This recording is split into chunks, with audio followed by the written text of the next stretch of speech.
Hello and welcome to Action Action. My name is James, and each week we watch a movie to decide where it ranks in our ultimate list of the greatest action movies of all time. This week we watched The Long Kiss Goodnight, starring Geena Davis and Samuel L. Jackson.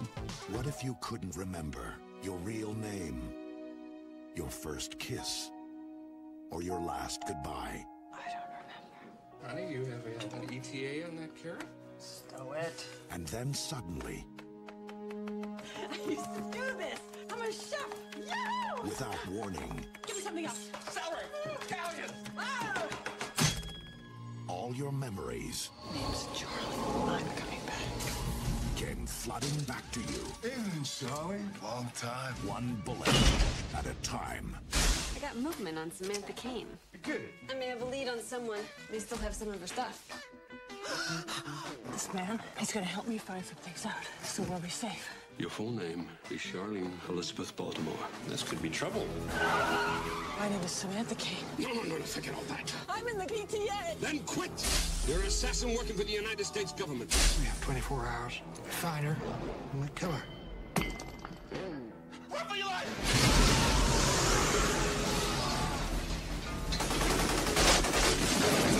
Charlie Baltimore's alive, sir. Who are you?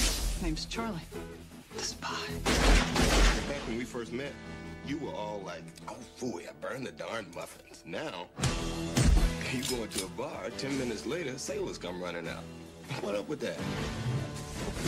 Honk if there's any trouble. Yeah, so Miss Daisy, I be honking. If you have plans for a calm, quiet evening, Cover your ears. Hey, should we get a dog? it's time to kiss them all. Good night, Geena Davis, Samuel L. Jackson. The Long Kiss Goodnight. Directed by Rennie Harlan.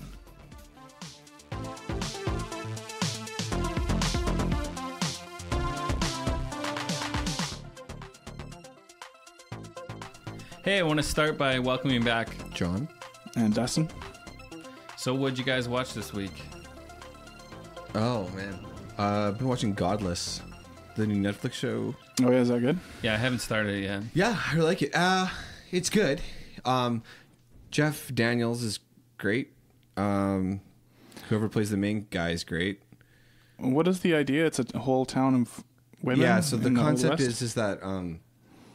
It's like a There's this- mine collapse or yeah, something? there's this town, and there's not very many men. There's like half a dozen men. 83 men, I think it is, die in this mining accident.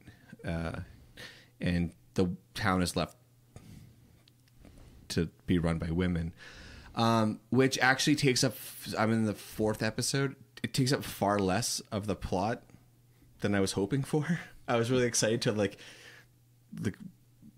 learn about this town and run by women and how it's happening. But there's this guy that has this storied past and somebody's after him, and I think the town's going to rally around him to save him or protect him. It's pretty interesting thus far. I like it. I want to watch it, but I think that it was probably intended to be a lot shorter than it was. I think it's like 6 episodes. And you think it was supposed to be shorter than that? yeah, it seems like it. I haven't really read much about it, but there's a lot of stuff that just like fucking drags. Oh. Like it is just like, what the fuck is going on here? Like there's this one scene where this guy is teaching this kid to ride a horse, and it like takes like 15 minutes. It's like, holy shit. That's a long scene. Let's move on. I mean, it might be less than that. It just felt. If it felt like that, I mean, that just says enough. But yeah, there's these parts that drag. But like, I'm really interested in these characters and what's happening. I wish they would focus more on the women in this town, though. But it just, yeah. I'll be interested to watch that one eventually. I mean, we do record these episodes a little bit in advance, so I mean, everybody who, if you're listening to this show's been out for like a month and a half already. Oh yeah, so I guess it's not a hot new item. Not a right hot now. new, no. Yeah. It's not future talk. Right. You? Let's see. I caught up on Mr. Robot, most recent season. I haven't watched the second season. Oh yeah, this is the third. Yeah. Oh, really? I think I've only watched the first season. Oh, okay. Yeah, I think it's almost finished, the third season now. Good. Yeah, no, it continues to be really interesting. I don't know. Like, a lot of people had a problem with it after the first season, but I don't know. It continues to be compelling enough to me that I want to keep watching and find out what happens. They keep finding new ways to further the plot. When it kind of came to sort of a apocalyptic sort of ending in the first season, it seemed like I don't know where they're going to go from there. But yeah, I liked the first season.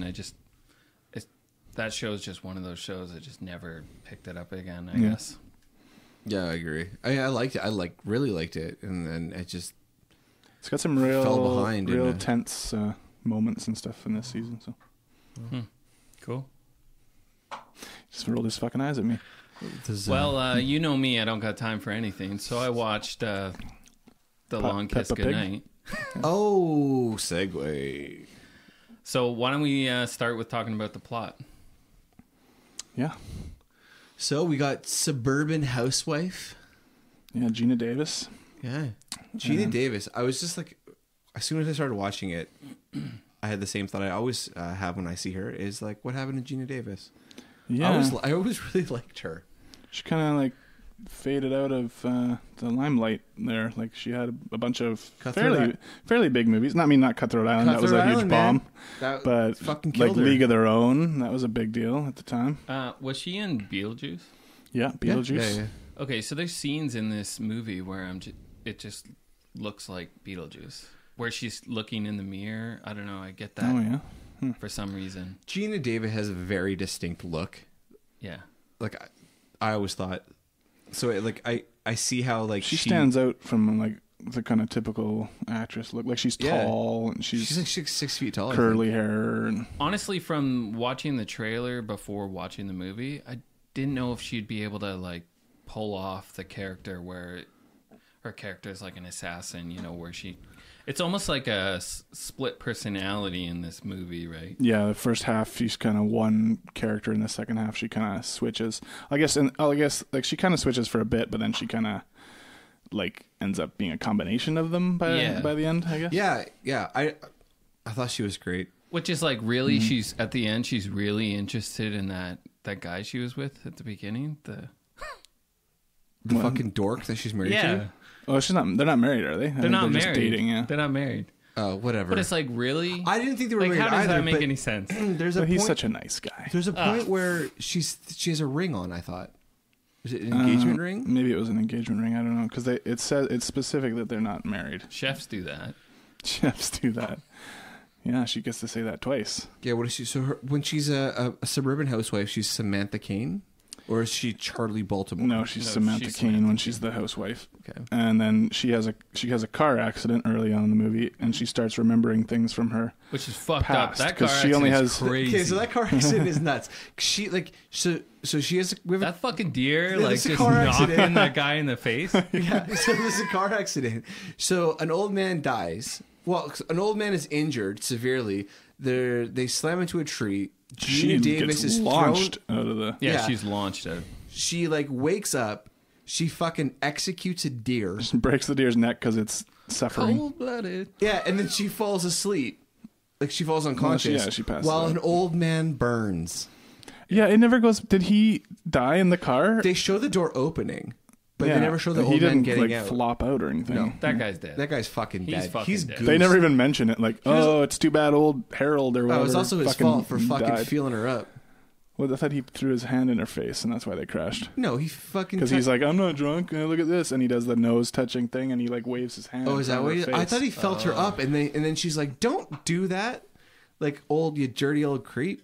Well, they make kind of some jokes like that, but I don't think he actually touches that joke's her. in that split second before they... No, like, and there's a few minutes of conversation before they crash. Oh. But yeah. Anyway, I mean, like, the old man, like, he was just fucking drunk. Yeah, he's just wasted. Yeah, that's why she's driving him home. He probably felt no pain. He just went out. I think overall, like, the plot of the movie... It's a lot like the Bourne movies, or like the first one, right? Yeah, it's the same idea as the. It's the same idea. Bourne it's stuff. A really great idea. This came out 96. Yeah, I can't remember when the first Bourne came out. Like what, 2000 something? I don't remember, 2001 maybe. But like that concept, like, is there a movie before? Like, I don't really know. Well, I'm sure. Yeah, I'm sure there are other amnesia movies. I mean, the Bourne books, I think, were written a long time ago. So, I see. That idea was out there. 2002. But the one guy in this movie is the same guy from Bourne, isn't it? Yeah, Brian Cox, the guy that's like her handler kind of guy that she gets in contact so with. So it's like he plays the exact same role basically, except he's bad in the Bourne Identity. Isn't he the head cop in Super Troopers? Yeah. That's all I could think of the entire time while I was watching it. I was like, it's the boss. Like when he bites the soap. So she only has memory of like the past 8 years. Before that, it's like nothing. Yeah, and then after the car accident, she like things start like splitting in with her. She like all of a sudden has amazing knife work. She's like maybe as a chef or something like that. Yeah, she starts cutting the vegetables and just like going to town, and then throws the knife into the wall with the tomato. And she starts seeing herself like as a different person, and it's pretty. I think it's a really interesting idea for a movie. Yeah, I mean, it's like this was 96, so like some of it comes off a little hokey now, like the way they shot some of the stuff, like the mirror scenes where it's like this other dimension almost or something. That there's one that like feels very Highlander. Yeah. Like one scene, but overall the plot, like the conception is pretty good. Yeah, I like the idea of like taking this like suburban housewife type person and turning her into like this amazing assassin killer.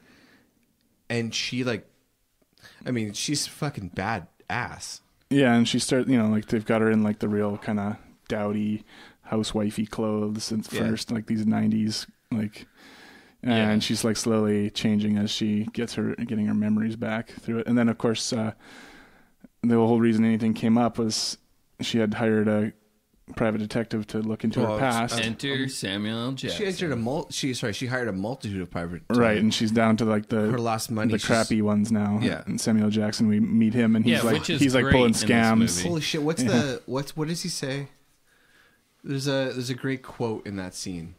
I'm gonna look it up. You guys talk about it. I don't know. Like I feel like Samuel L. Jackson's character in this movie, he could pretty much have his own movie. Yeah. Right. Yeah. Like.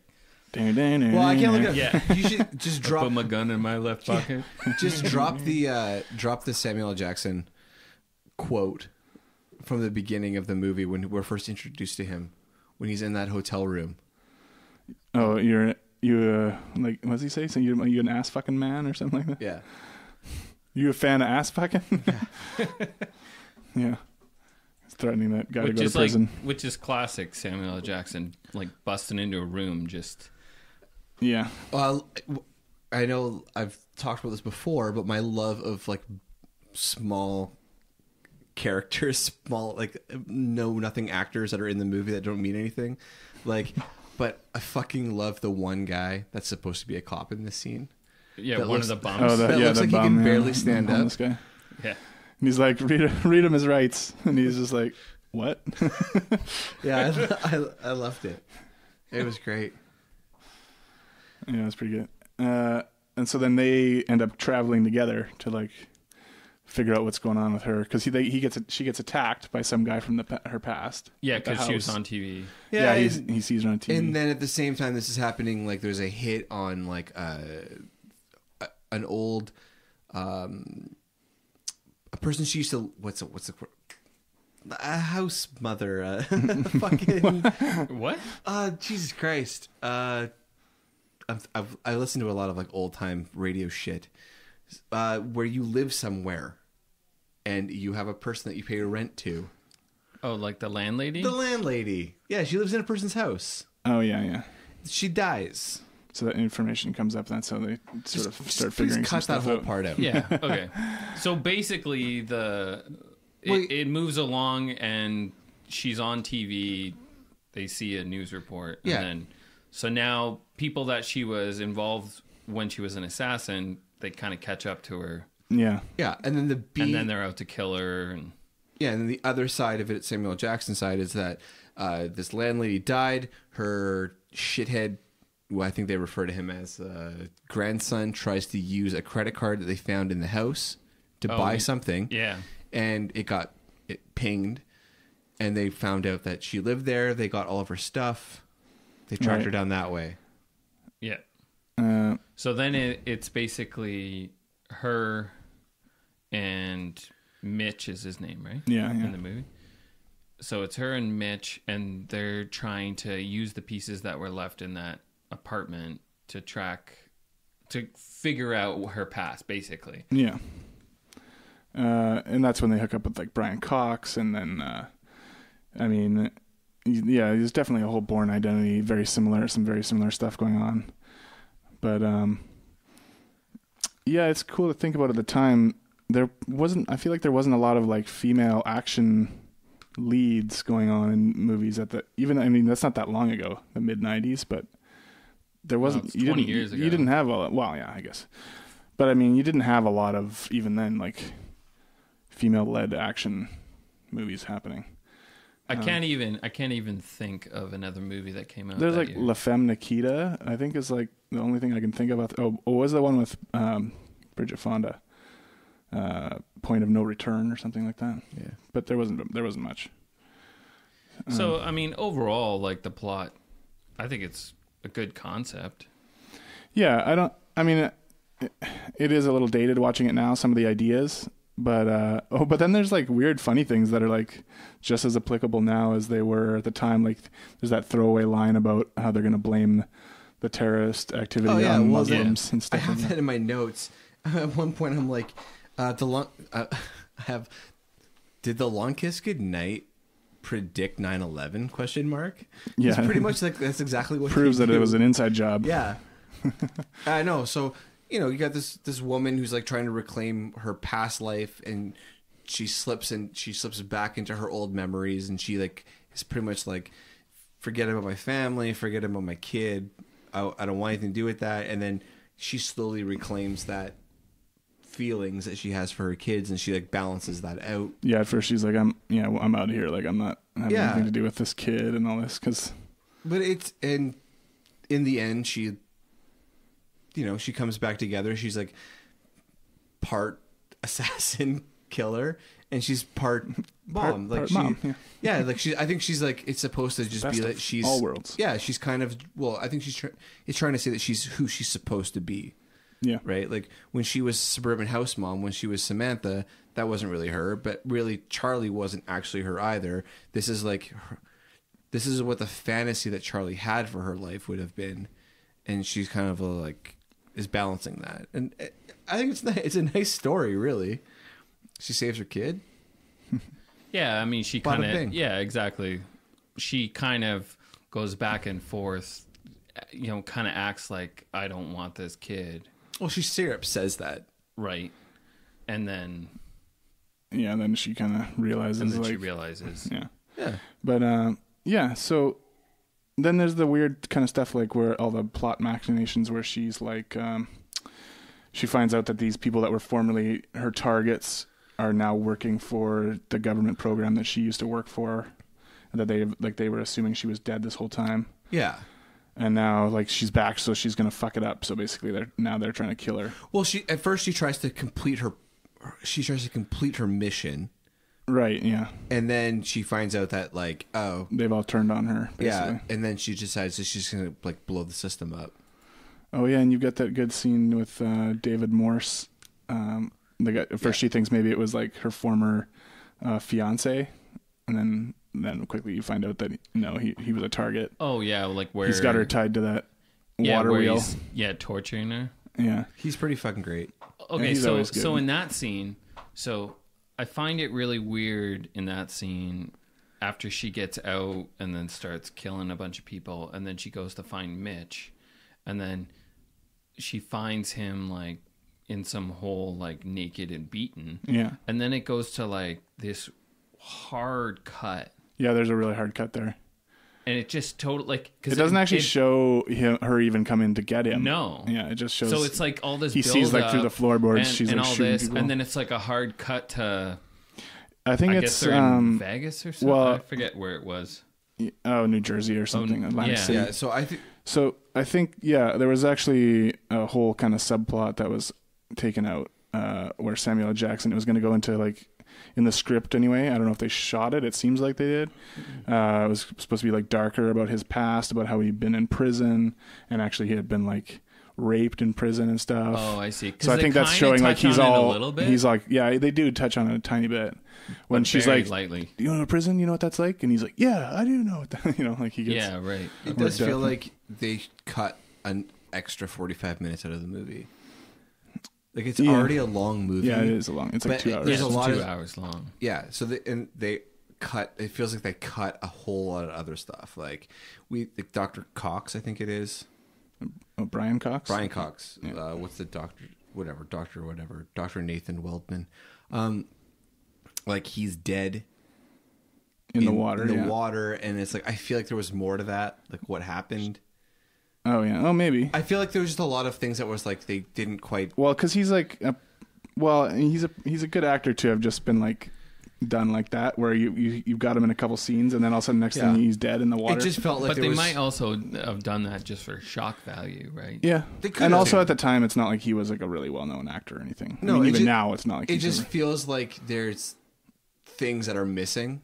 Like it feels like it's somewhat disjointed at times. So like they cut stuff that they shouldn't have cut.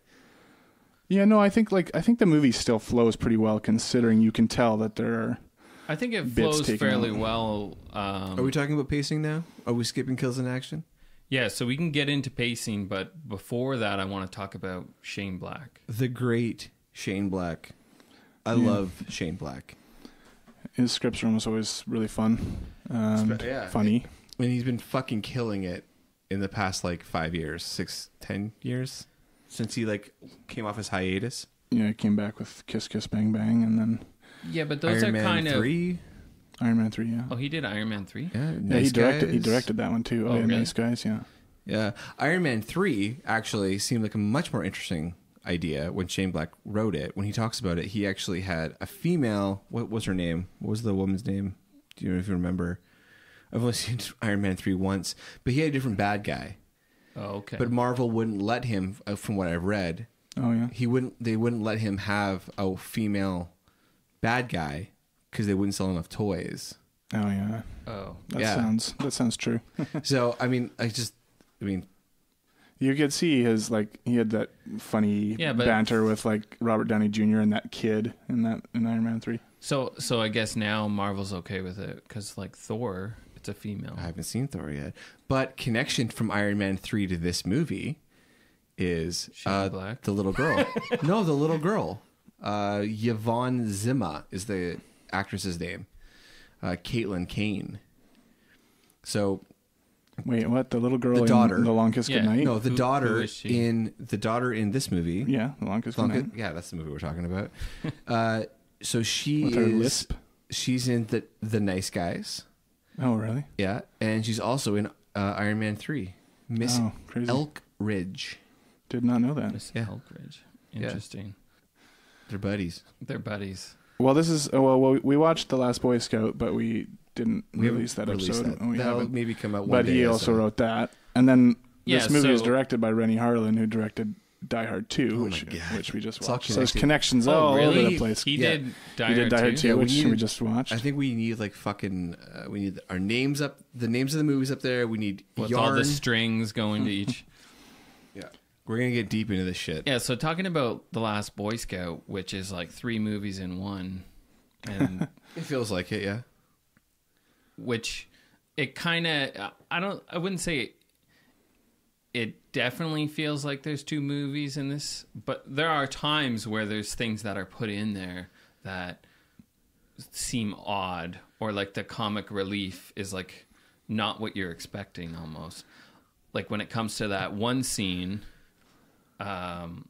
where she pushes him out of the car. Oh, to me that's the most Shane Black scene. Which is like I love that he scene. just lays there and he just lays there. Like when she pulls back around the block. I knew Shane. He's just hanging out there. So like, I didn't know Shane Black wrote this movie before I started watching it, and I was like really excited.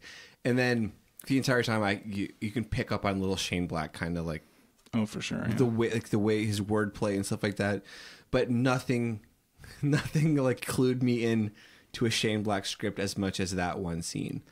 Like when he's just lying there on his back and he lights a smoke, and then she comes around. It's awesome. It's just like it's so funny and great. It's such a great scene. So do you feel like this script? You feel like this script is better than the Last Boy Scout script? I feel it's better. Yeah.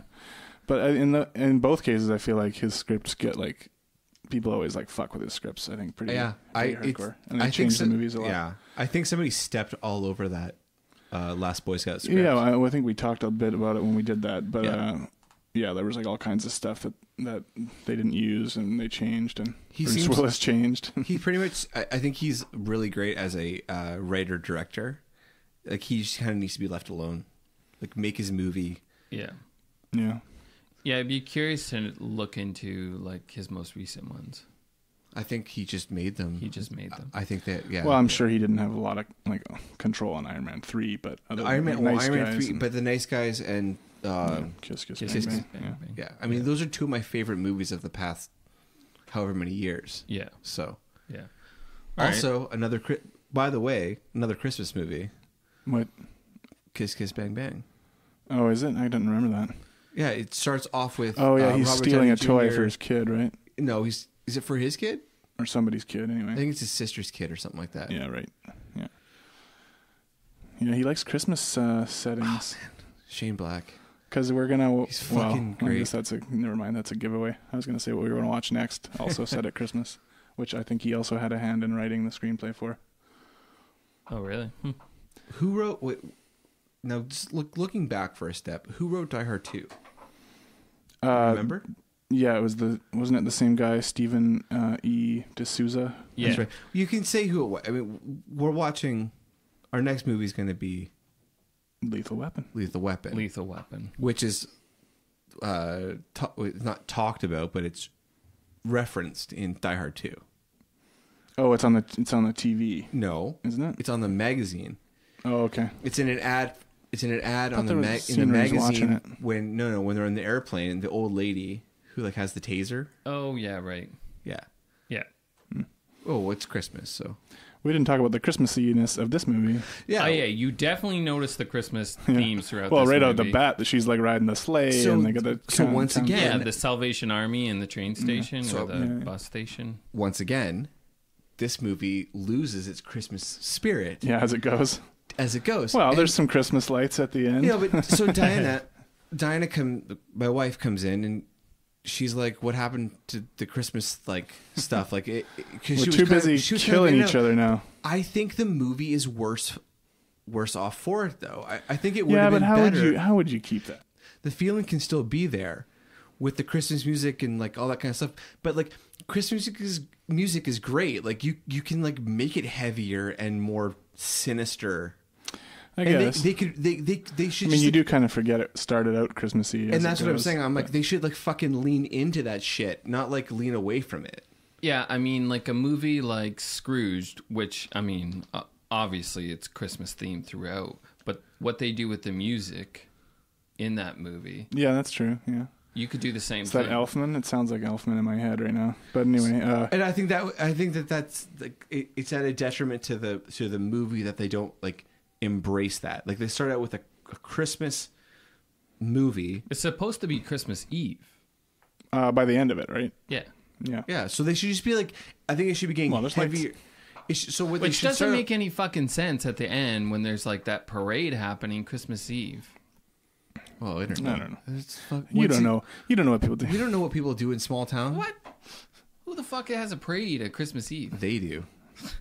I guess. Well, so what they should be doing is they should start off with like really light fare, like light poppy Christmas music, and then as they get deeper into the movie, as the movie gets darker, the music should get darker. Get more Baroque. Boom, as they get closer to Christmas. Yeah. I don't know. It's like a movie that's already like pretty stuffed to the gills, right? So you got to, okay, we're increasing action, we're increasing all these plot points of like. Yeah, I don't think it's much. I mean, it does take away some of the fun for sure. It does. So I don't know, pacing wise, what do you think though? So I thought this movie dragged. Yeah, I didn't feel that way. It is 2 hours, but I mean, I don't know. Back in the day, like everything was 2 hours. Now, we got short attention spans, so I feel like movies are like an hour and a half all the time. Don't shit on. Don't put me in a box. Yeah, don't put me in a box, motherfucker.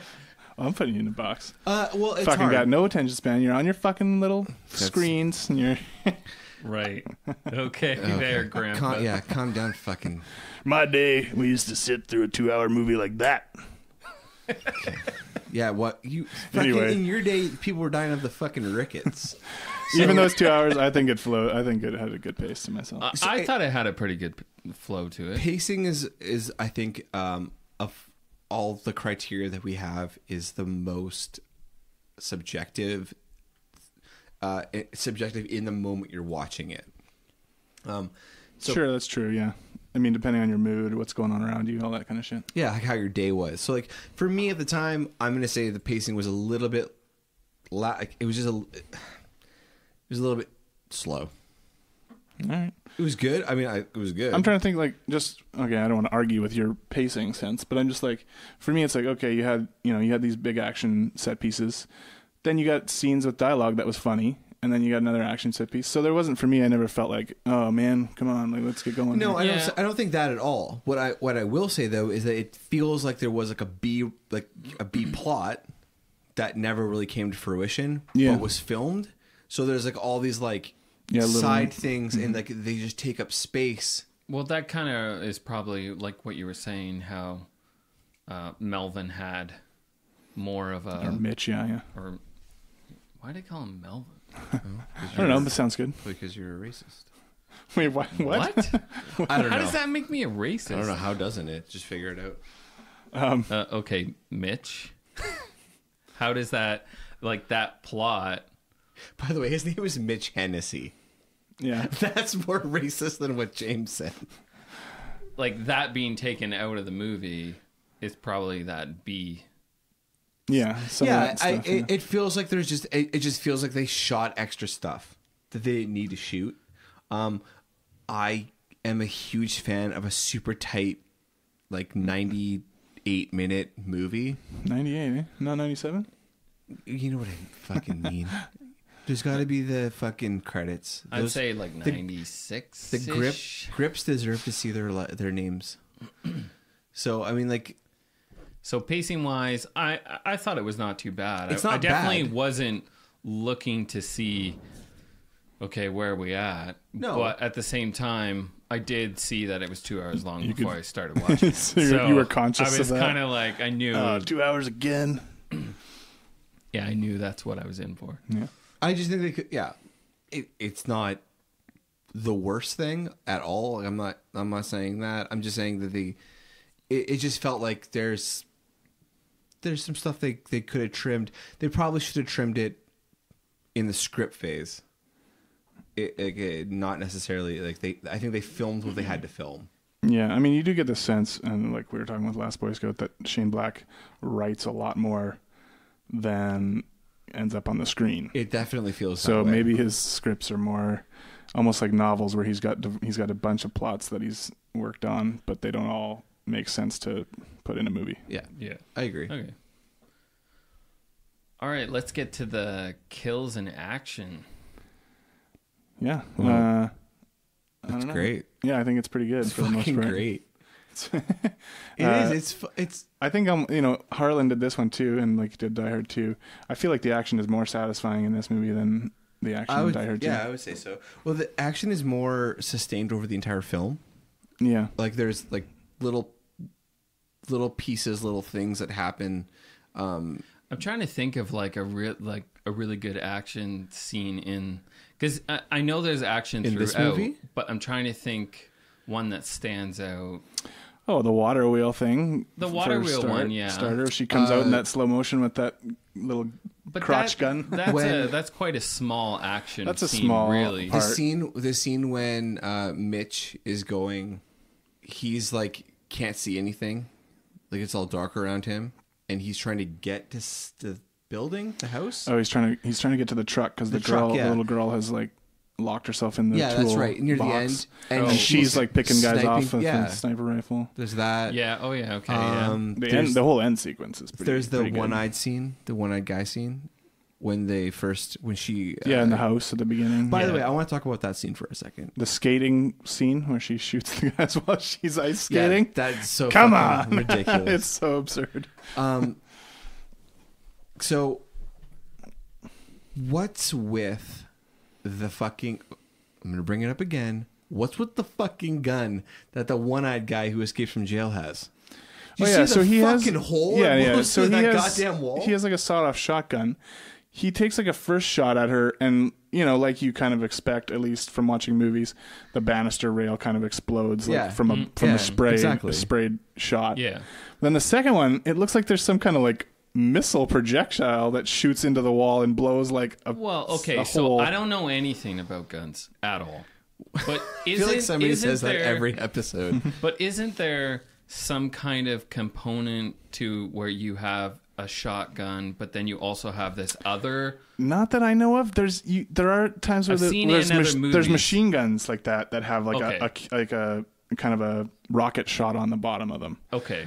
I think in one of the Rambo movies he has a gun like that. So why can't you just have that on his gun? I guess you could maybe, but I've never seen it. And then with shotguns you have buckshot, which is the spray, and then you could use birdshot, which is more of a like direct shot. But you don't use both at the same time. It's kind of like one or the other. Okay, you lost me at buckshot. Why can't you use buckshot, one or the other? It's the bullet, right? You could, nobody does it. Buckshot v birdshot. Birdshot you can get shot with and doesn't kill you, right? It's like full of fucking rice or some shit. Well, if you're far enough away from it, you could get like some pellets in you and not, be terribly. If you're up close, you're gonna get. Well, when we're talking about we aren't talking about it yet, but like tropes in movies is like. Oh, which brings me to another thing. Well, let me just say this. Okay, sorry. You just reminded me of something else. So about this gun situation. There's a thing in movies where like you put birdshot in or whatever, and then confused you.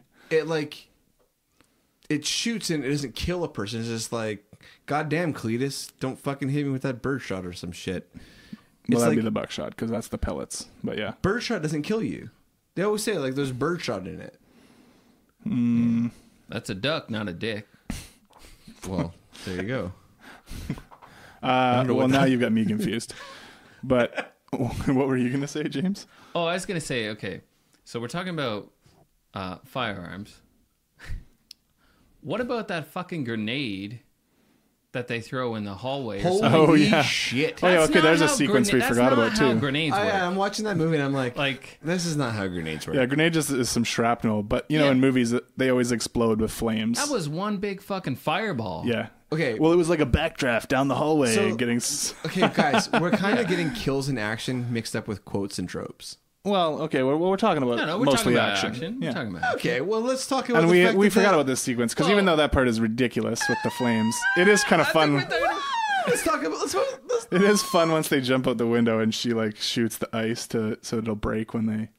That's great. So there you go. So in that scene, I love that. I love it so much when they jump out that window and she's shooting down and like she like allow them to like fall into like the ice covered river. That was like, I was like, fuck yeah, this is great. Yeah, that's a fun one. It's super fun. Better than the ice skating. Well, the ice skating isn't really. It's you know what I want to see. It's kind of comical. The ice skating. Here's what they cut out. They cut the fucking 15 minutes of her trying to put those goddamn skates on. Yeah, she just threw them right on, man. Yeah, she's just fucking pulling across that frozen ice. She catches that car and then she shoots those guys. I was really hoping she's skating, she was going to kill one of them with her skate. That would have been fun. That would be sweet. She kicked it off. Yeah, or the car turned and then she like jumped and like went right through the driver's side window or something like that. Like a fucking flying. And then she said, "Ice to meet you." Or he got out and she Van Damned him. Hey, don't give away gold like that. Yeah. I think I stole that from Batman and Robin, actually. I think Schwarzenegger says that in that movie. Or one of the bad guys got out and she Van Dammed him. Roundhoused him. Yeah, that would have been good. And then showed her asshole. A la Time Cop. What? It's Time Cop. Okay. In Time Cop, he shows his asshole? well, in Time Cop, there's a sex scene, and it, like, pans up, and, like, you see, like, boom. Like, hey, there's your butthole. You see rear entry? It's refreshing that they did that. What? I gotta watch Time Cop. Well, I think I know what I'm doing after this podcast. I think we need to skip the weapon and do Time Cop next. Yeah, it's a Christmas movie, right? I mean, Merry Christmas to me, Jean-Claude Van Damme's butthole. La la la. I win. La la. Oh man. So Kills action is pretty great. Yeah, and then the finale is pretty. Whoa! Here I am. Here we go again. I'm gonna stop everybody. There's one name that has not been uttered yet in this podcast. Is it Craig Bierko? Fuck yes, it is. He's the best part of this movie. He's amazing. I will say he's not good. He's great. amazing. Yeah, no, I love him in this. He's fucking awesome. He's really the bad guy. Assassin that she was supposed to take out before she got amnesia. Oh, he's so great. Yeah, he has almost all the best lines. Yeah, he's got lots of great lines, and he just seems like there's this like a maniacal glee. Yes, like in his eyes, his smile. Yeah, like that you buy. Yeah, I believe that guy would kill a kid. Yeah. Oh, we'll get to that when we talk about some quotes, but he's got some great stuff. Fucking great. Yeah. And so and then but we got to talk about the action scene at the end, like the huge with the fuel truck and the bomb and the border to Niagara Falls. Yeah. First of all, what kid would crawl into that? Oh, she found a good hiding place. She was scared, man.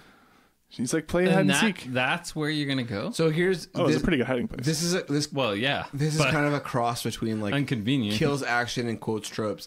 This kind of like bucks the trope of the semi truck blowing up.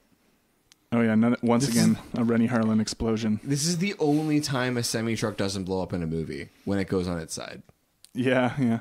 I was watching a movie on TV for a few minutes earlier, The Transporter, and there's a scene where one car T-bones another car, and they both explode immediately. Perfect. Well, yeah, and like in this, but this one it can't because we got to wait for the bomb to go off. Well, no, that's not why. The reason gotta get the kid out. Yeah, get the kid out. Yeah. This is a great scene though. Like this whole action sequence is really great. This whole bit works pretty good. And then Samuel Jackson comes driving out of the back. He's like all bloody and comes driving out of the back of the. Yeah, but I want to talk a little more in depth about like what actually happens in this scene. When Geena Davis and Craig Bierko have like their big fight, and like he like plummets down into the river. Yeah, he goes down through that hole and he's like swept away and comes out on the. Yeah, but you like it's funny though because like it's supposed to be a death scene in any other movie. Yeah, you kind of think it's a death scene. It's like right like green screen death scene. Yeah. And then he comes back, but I love the ending when she. Yeah, grabs the lights. Grabs the lights and comes down around the flaming body of that guy. Oh, that flaming body was fucking sweet. She sees that he's got a gun, the dead flaming guy. Yeah. And then she just, cuts the rope, goes flying up, grabs the gun. She's at the same level as him because he's in the helicopter. I'm glad that the flaming body is just there. Like, it's not like the body's on fire and then they move on from that. Yeah, it looks really cool too, the way, I don't know how they did that. Because they show that body earlier. Yeah. Like as in like, hey, this is something that happened. Yeah. And then I think a lot of the times that would just be like, but instead it's used as like, they utilize it, and I thought that was really great. Yeah, I definitely thought that was good. I put a lot of weight. I don't know if this is fair or not, but I put a lot of weight into the final action set piece. It just seems like it's more important than everything else. Yeah. And to me, it's the climax. This got like. It was really good. It was super fun. And then they drive away, as the bomb goes off. Yeah. And there's a massive explosion again. Like we talked about how big the explosions were in Die Hard 2. No, but they drive away, but it's because the government shows up.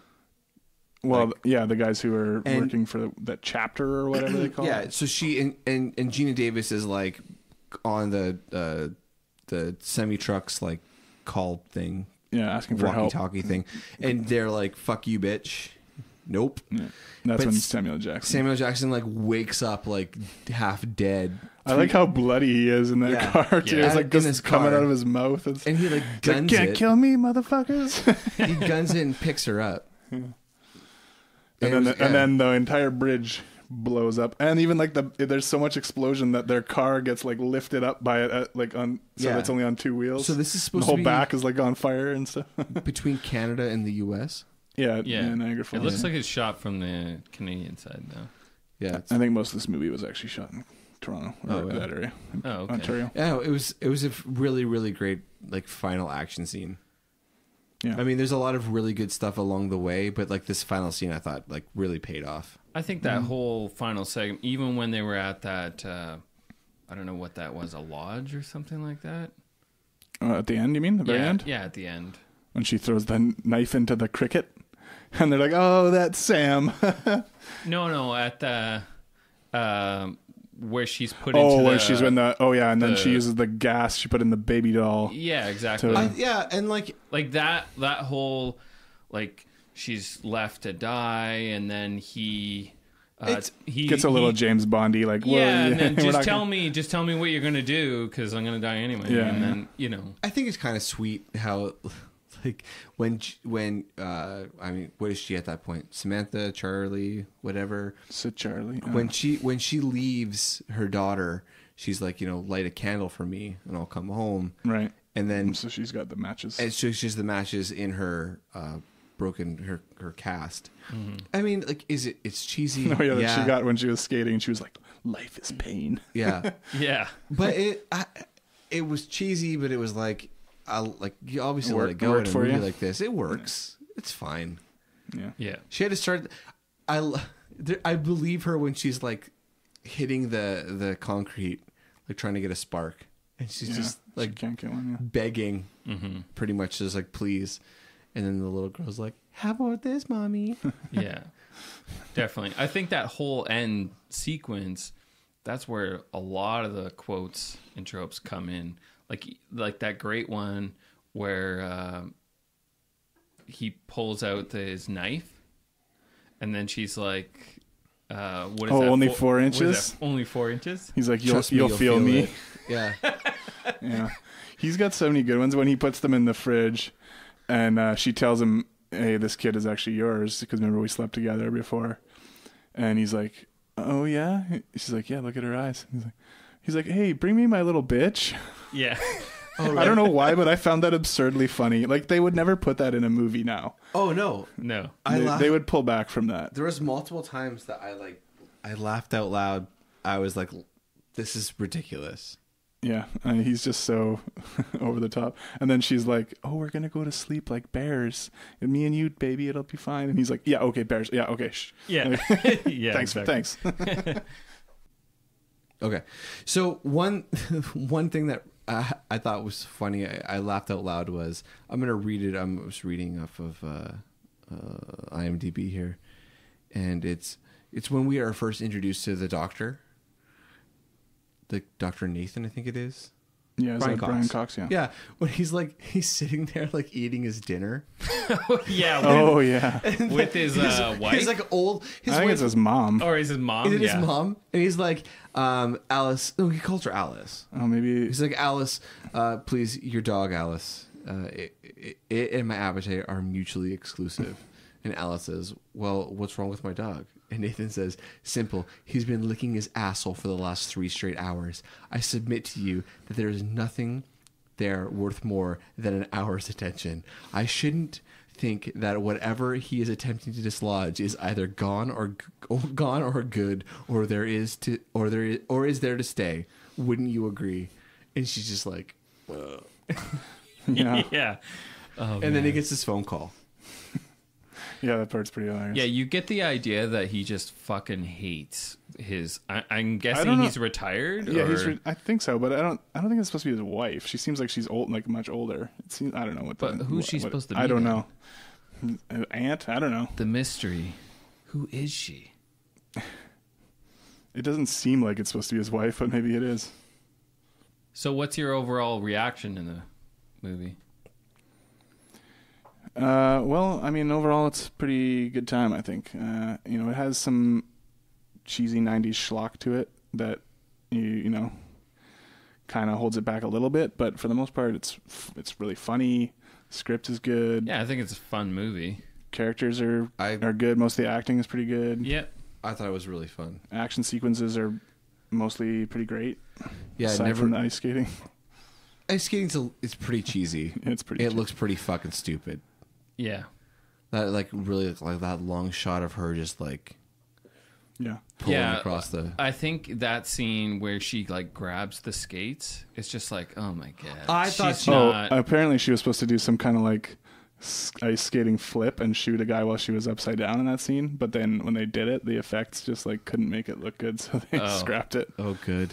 I'm so glad. Thank God they got rid of that. There was an effects guy that was really talented that could have made it look great, and he was I can't do it. Absolutely not.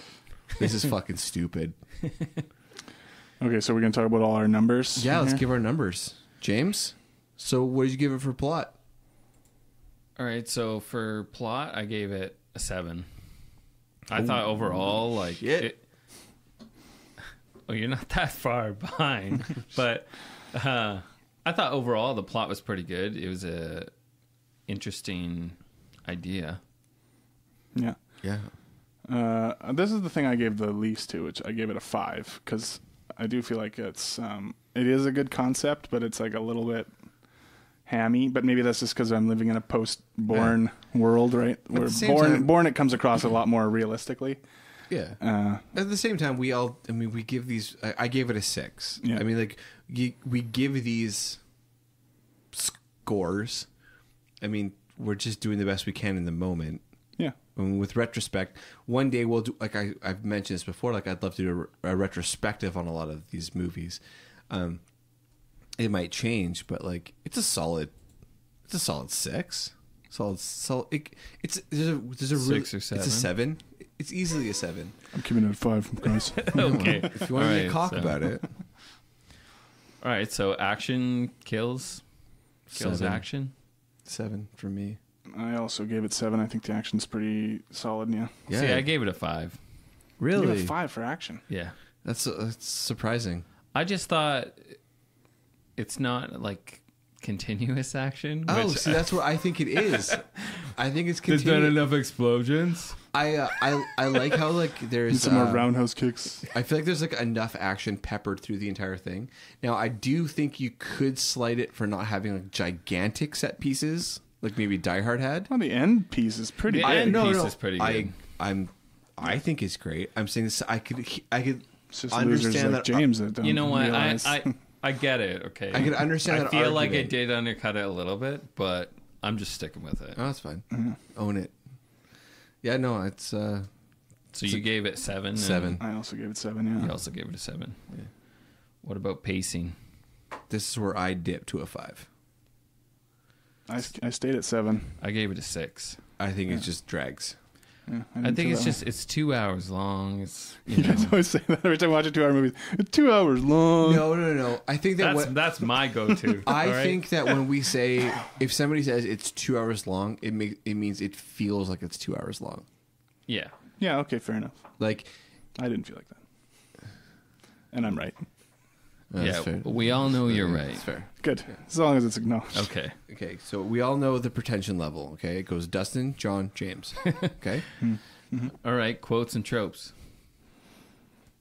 Okay. For me, I also stuck with 7 because there's a lot of hilarious, memorable lines in this one. I jumped up. Boom. 8. Oh yeah. Yeah. Favorable. This is an 8 for me. I gave it a 7. I laughed. I laughed. I cried. surprisingly laughed at certain. We talked a lot about about quotes. We didn't really talk about tropes that much. Sorry, I just remembered Craig Bierko when the guy radios him and he's like, "Sir, she got in the truck. I think I'm dying." And he's like, "Continue dying."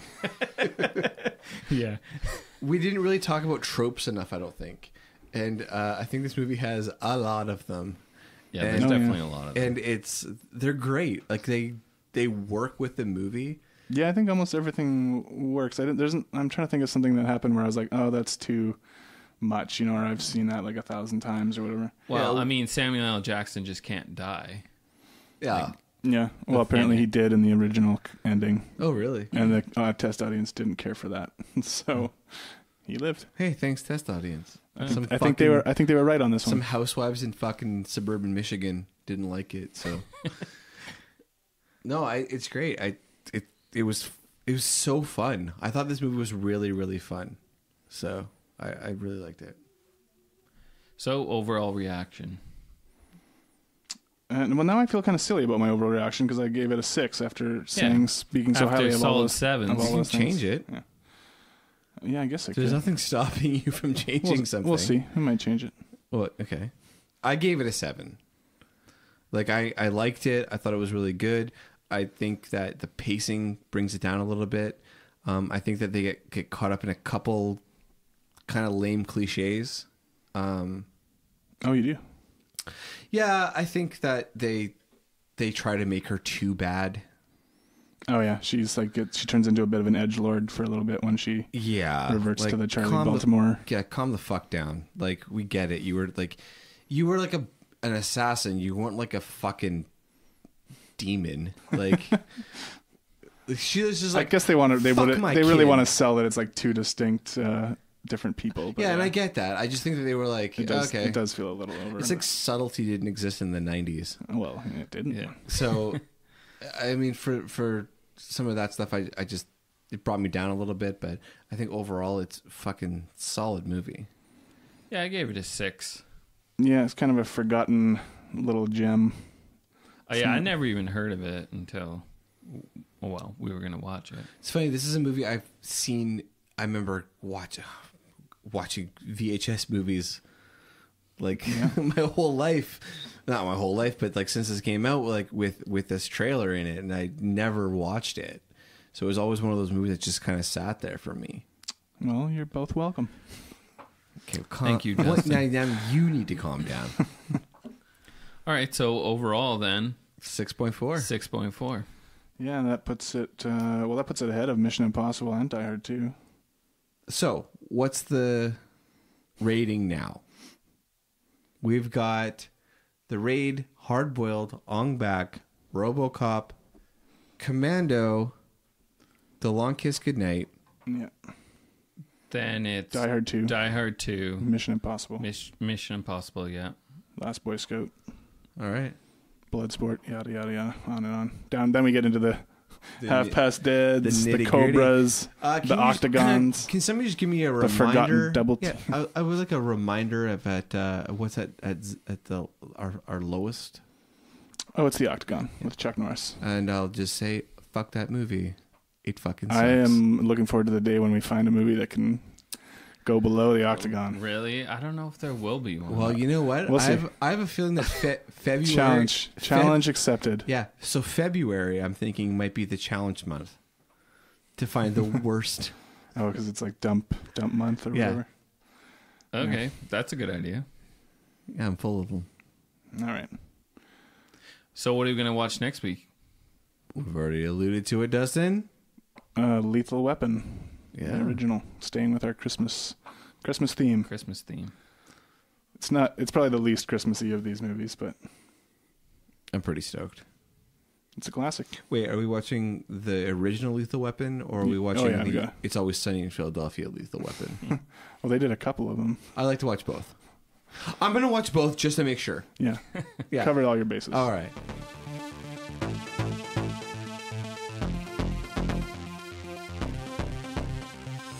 All right. Well, thanks so much for listening. Please check our list out. We've got it up on our website, actionpodcast.com. You can also check us out on Instagram, Twitter, Facebook. most importantly, though, please download us, subscribe, and please tell your friends if you enjoy this. It means a lot if you tell people about it. It means a lot if you rate and review us. It's how we get more people to see us. So please do that. Yeah, we hope you guys like this one, and please come back for the next.